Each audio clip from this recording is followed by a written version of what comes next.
Alright guys, so we've gone over what a limit is. Now we're going to talk about this thing called continuity. So a limit can exist without a function being continuous. Continuous means that not only does the point exist, f of c, alright, the limit exists, meaning both the left and the right equal, and the limit of the function is the same as the point. So we have to check the left, the right, and the point itself and make sure that they are all three the same thing. So we can do that with a graph or a function. In this case, we have a piecewise function, x plus 1 and 2x minus 1, but they're different for each side. So we want to know, does the point actually exist? So we have to figure out, well, 2 exists. We can plug it into this function because it's equal to. So when we plug it in, we get 3. All right.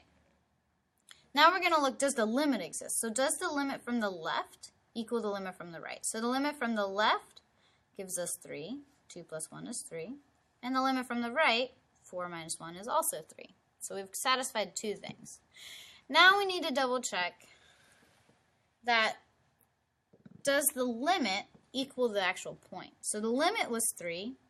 And the point, when we plugged it in, we got 3. So therefore, the function is continuous at 2, at x equals 2. Let's look at a different one. So instead of having the function be equal to 2, we can never actually plug it in. So does f of 2 exist? Nope. Therefore, it doesn't matter if the limit exists. All right. We can no longer say it's continuous because we cannot plug it in. Now let's look at a different example where instead of subtracting 1, we're adding 1. If we plug in 2, okay, we get 5. However, the limit is still 3, okay, from the left, all right? From the right, it's 5. So does the limit exist? Nope. Therefore, it's not continuous. Now, let's see if we can find one where we can plug in 2 and we get 4. If the limit from the left gives us 3 and the limit from the right gives us 3, but when we plug in 4, it's not the same as the limit, then it's not continuous. So let's look at some examples of what that might look like. Okay. Discontinuities are times when the function is no longer continuous. Okay. There are 4 types. So there's jump, point, essential, and removable. Okay. Now, you'll hear me call essential infinite because there's an asymptote.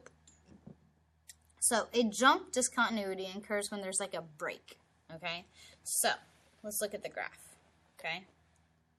So we're going along, boop, and all of a sudden we jump up. Okay. It's like you have to jump up to another ledge. A point discontinuity is often called a hole. Okay. Because what it looks like is the limit exists, but the function, the value itself doesn't. So it's like our second example that we did. All right.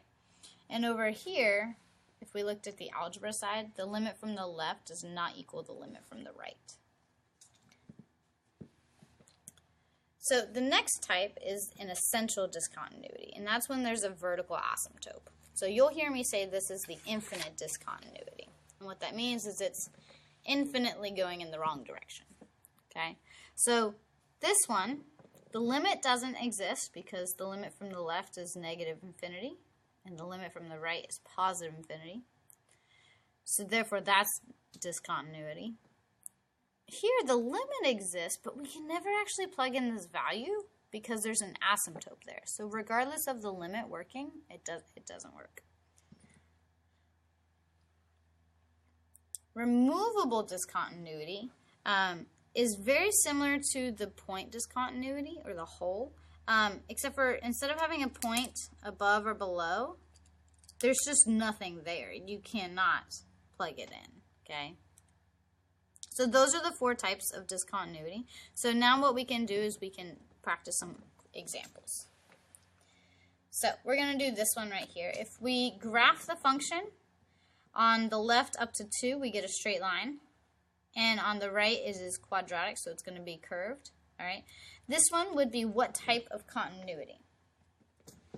This is what's called a jump continuity. It's going along and then it jumps down, comes up. All right, let's look at this one. So we've got x squared where x doesn't equal 2, so that means greater than or less than but not equal to. And then at 5, when you plug in 2, you will get 5. Sorry, when x is 2. So that one, if we look at the graph, all right, we're going to have a quadratic, except for when x is 2, it's going to be 5 instead of 4. So that one is going to be our point discontinuity, because at one point, it's something else. When we have a variable on the denominator, and it's adding or subtracting, there's going to be a value that makes it so the denominator cannot equal 0. So if we add 2 and add 2, x equals 2 is where our asymptote is going to be. So when we go to the left, it's going to be negative, and from the right, it's going to be positive. So therefore, the limit does not exist, and there's an asymptote. So this would be essential discontinuity or infinite discontinuity. All right.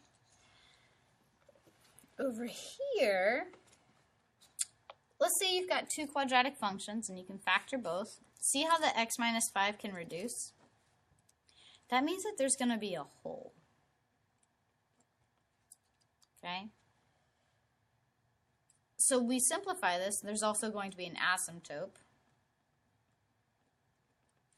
at x equals 1, because 1 minus 1 is going to be 0. So if we plug in and we want to find, it's discontinuous at 5, okay, because there's a hole. So when we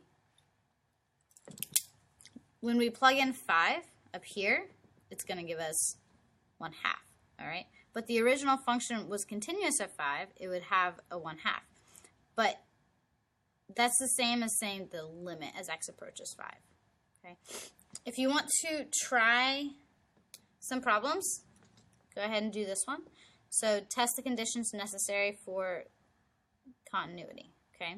So you need to check and see if it's continuous in the sense that the limit from the left equals the limit from the right, and that the value itself exists and is same as the limit.